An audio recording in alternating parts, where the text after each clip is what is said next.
শ্রীধরপুর জোড়া মন্দির যশোর জেলার অভয়নগর উপজেলায় অবস্থিত একটি ঐতিহ্যবাহী স্থান। এটি মূলত দুটি শিব মন্দির নিয়ে গঠিত, যা শ্রীধরপুর জমিদার বাড়ির অংশ।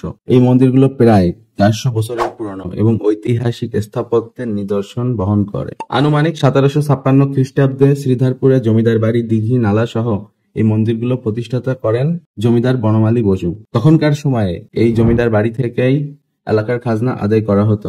মন্দিরগুলোর স্থাপত্য শৈলী আকর্ষণীয়। বর্গাকার মূর্তিকোঠা, কৌণিক খিলান দরজা, বাঁধানো কার্নিশ এবং আটচালা আকারের শিখর এই মন্দিরগুলোর বিশেষত্ব।